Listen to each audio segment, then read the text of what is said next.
Madame la Présidente, Mesdames et Messieurs les parlementaires, Mesdames et Messieurs les maires, Mesdames et Messieurs les élus, chers amis, quel bonheur et quel honneur aussi d'ouvrir ces assises présidentielles ici à Lyon, dans cette ancienne capitale des Gaules. Nous sommes tous ici réunis dans un seul but, dans une seule idée qui brûle dans notre cœur, faire gagner Marine et faire gagner la France.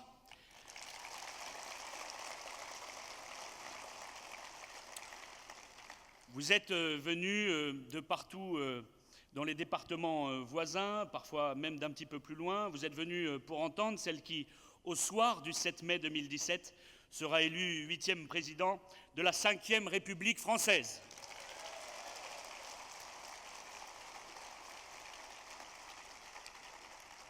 Première femme président de la nation, quel symbole? Tout simplement un symbole fort, un symbole qui redonnera un sens à notre système politique. Ce grand rassemblement patriote des assises présidentielles est aussi un symbole, celui de notre grande famille, une famille qui n'a cessé de s'agrandir au fil des ans, la grande famille des patriotes qui en 2017 n'aspire qu'à une seule chose, la victoire. La victoire de nos idées, de nos valeurs, la victoire de la France éternelle, la France indépendante, fière de son histoire et sûre de son avenir. Ici à Lyon, Marine dévoile 144 engagements pour remettre la France en ordre, pour apaiser une nation qui ne cesse de se déchirer, qui ne cesse de saigner et de combattre des ennemis implacables. Ici à Lyon, nous posons les bases du renouveau de la nation et de notre système politique. Ce n'est pas un hasard si nous faisons cela dans la belle ville de Lyon. Lyon est le symbole d'une résistance, une résistance à la française, venue du fond des âges. À Lyon, 3000 ans d'histoire nous contemplent, mes amis. 3000 ans de France s'entremêlent et se fondent dans le destin d'une nation. À Lyon, on a célébré Vercingétorix, l'irréductible, et César le conquérant. On vénère la Vierge Marie et ses lumières qui aspirent à la paix des cœurs et des âmes. À Lyon, on a signé l'arrêt de mort de Jean Moulin et on a crié qu'ici, le cœur de la patrie ne s'arrêterait ni devant les balles, ni devant les chars d'assaut. Ici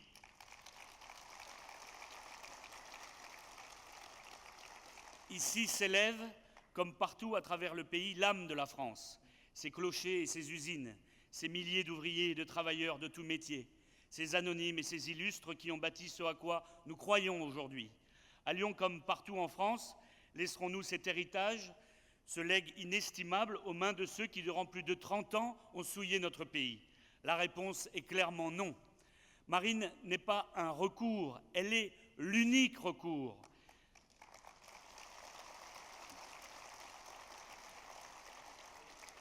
Ces propositions de bon sens, élaborées en lien direct avec les besoins de la société civile et les forces économiques vives de notre pays, seront demain les plus efficaces. Il faut réparer le bateau France et redonner aux familles, aux actifs, aux retraités un pouvoir d'achat digne de notre société.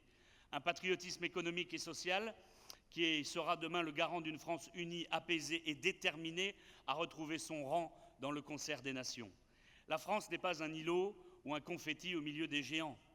Les puissances de l'argent et de certaines idéologies ne peuvent rien face à la volonté indéfectible de protéger notre pays dans tous les domaines, quels qu'ils soient.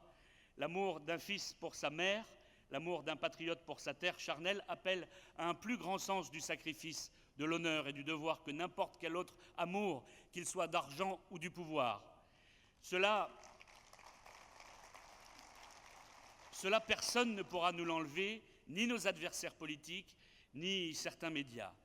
Mes chers amis, affranchissons-nous des mensonges de la caste. Écoutons seulement les propositions qui sont faites et regardons les actes qui ont été accomplis, par exemple par nos élus locaux. Renvoyons les compromis et les malhonnêtes dans leurs pénates. Renvoyons Fillon dans son magnifique château de la Sarthe, aux côtés de son épouse, moins fictive que son assistante parlementaire, en tout cas je l'espère pour lui.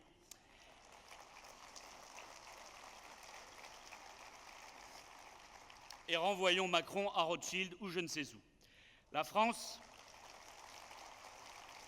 ne mérite pas ces imposteurs, ces matamors, ces goujats, ces menteurs devant l'Éternel. La France ne mérite pas d'être déchirée par deux formations de gauche dont l'une d'entre elles s'appelle droite, ou l'inverse d'ailleurs. La France ne mérite pas d'être salie, éclaboussée. D'autres voies, d'autres alternatives sont heureusement possibles. Et avec la victoire écrasante de Donald Trump, par exemple, nous voyons que c'est possible. Victoire écrasante puisqu'il a réussi à emporter la bataille face à tout le système réuni.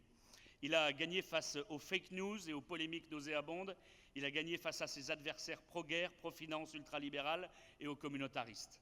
Après Trump, le Brexit, les votes hongrois, autrichiens et la percée de nos amis patriotes allemands de l'AfD, c'est à notre tour de déjouer les pronostics et les sondages militants du système. C'est à notre tour de montrer nos capacités et nos réussites. Votre mission, notre mission, après ces assises présidentielles, c'est d'aller porter notre message, nos idées, notre programme et nos réussites. Et en cela, n'hésitez pas à prendre nos villes en exemple. Une fois au pouvoir, par exemple, à Fréjus, nous nous sommes mis, mon équipe et moi-même, au travail. 3 ans plus tard, les épreuves, les sacrifices et la gestion en bon père de famille portent leurs fruits. Baisse de la dette de plus de 20 millions d'euros, aucune augmentation des impôts locaux, baisse de la délinquance de plus d'un tiers avec un taux d'interpellation en hausse de 270% sur 2 ans.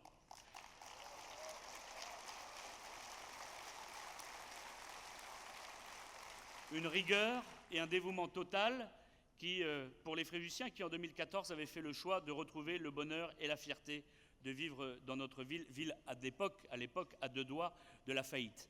Et si les scores chez Julien, chez Steve et dans tous nos territoires, si les scores du Front National dans les villes que nous avons prises dépassent les 50%, les 55% à chaque fois, ce n'est pas pour rien. Essayer le FN, c'est l'adopter, mes chers amis.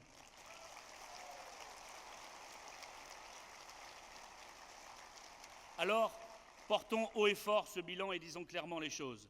Marine candidate est la seule à défendre le peuple.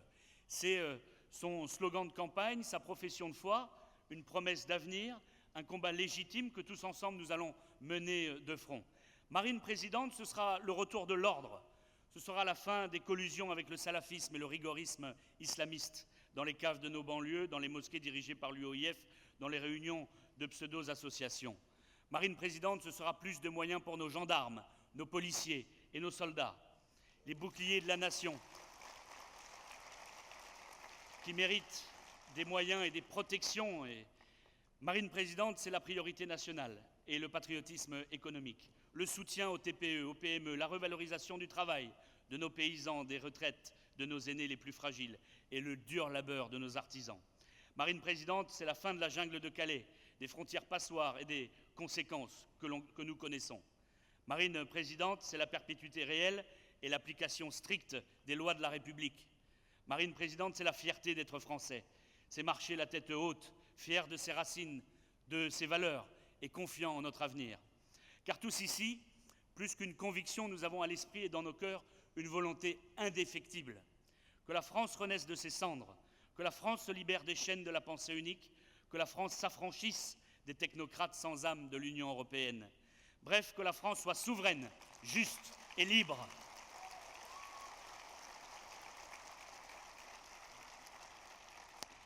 Et Marine est la seule à parler à toute la France des grandes villes et des vastes campagnes, à la France des oubliés, à la France des répudiés, à la France des pauvres et des ouvriers illettrés, d'après M. Macron. La France est loin de tous ces clichés injurieux. Marine est la seule à l'incarner et à la défendre véritablement dans son honneur et sa singularité. De Brest à Strasbourg, de Lille à Nice, de Paris à Marseille, de Biarritz à Lyon, le géant France sommeille. Il est attaqué, conspué, critiqué. Et pourtant, il est en train de se relever. Il commence à briser ses chaînes et à crier sa soif de liberté. Il fait 30% à telle élection, puis 35, 40 et bientôt 50%, mes chers amis.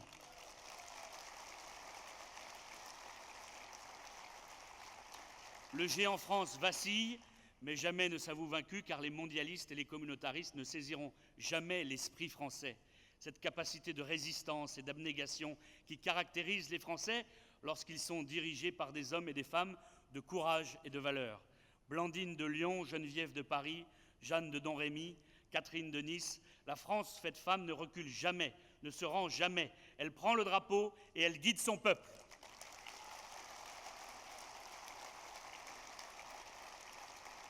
En mai 2017, Marine ne se rendra pas. Elle prendra le tricolore pour le relever du caniveau dans lequel la caste l'avait relégué. Marine a cette force d'être à l'écoute du cœur de la France, d'être sur le terrain en tant qu'élu de la République, en tant que mère de famille. À nous de la soutenir autant que nous le pouvons dans nos villes, dans nos villages et dans nos quartiers. Il est désormais grand temps d'agir et de faire éclater la vérité au grand jour. Oui, les patriotes sont au travail. On produit du fond pendant que d'autres, à droite comme à gauche, se retrouvent incapables de répondre à l'urgence. Urgence du chômage, urgence de la dette, urgence de l'insécurité, urgence du communautarisme, urgence du terrorisme. Nous ne voulons plus, par la faute des Hollande, des Sarkozy, des Fillon et des autres, entendre les mêmes signaux de détresse, les mêmes messages alarmants. Nous ne voulons plus dire à nos ouvriers d'aller pointer à Pôle emploi et de laisser leur place à des travailleurs détachés ou au fin fond de l'Asie ou de l'Afrique. Nous ne voulons plus que les technocrates Juncker, Schulz et autres dictateurs en costume bruxellois nous disent comment on doit administrer notre pays, comment préparer notre avenir, celui des Français. Ce diktat est insupportable, dangereux et destructeur.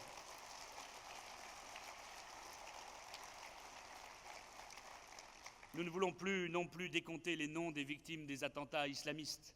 Nous ne voulons plus dire aux Français de dormir dans la rue pendant que d'autres venus de je ne sais où dorment au chaud dans des châteaux et des hôtels. Nous ne voulons plus annoncer à telle famille que le père policier s'est suicidé dans son commissariat, que le fils artisan est en faillite totale ou que le frère ouvrier doit aller au resto du cœur pour nourrir sa famille. Cette tension permanente qui conduit à de tels constats doit prendre fin et elle doit changer de camp, mes amis.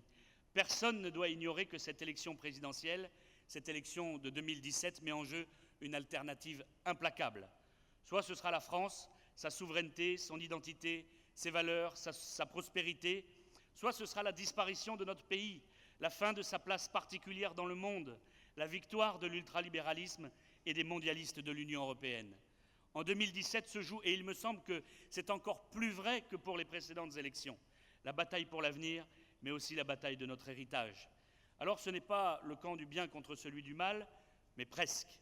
C'est le camp des patriotes face à celui des mondialistes, le camp des amoureux de la France face à celui des destructeurs de notre pays.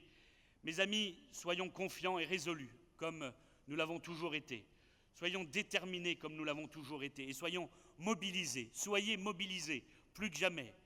Aujourd'hui, notre espérance est partagée par des millions de nos compatriotes. Et c'est avec nous, tout le peuple de France qui attend qu'on agisse en son nom. Demain, ensemble, avec Marine, nous serons au rendez-vous. Oui, la voix du peuple sera écoutée et entendue. Oui, c'est cette voix du peuple qui seule portera le renouveau de la France et qui guidera son action. Vive Marine et vive la France!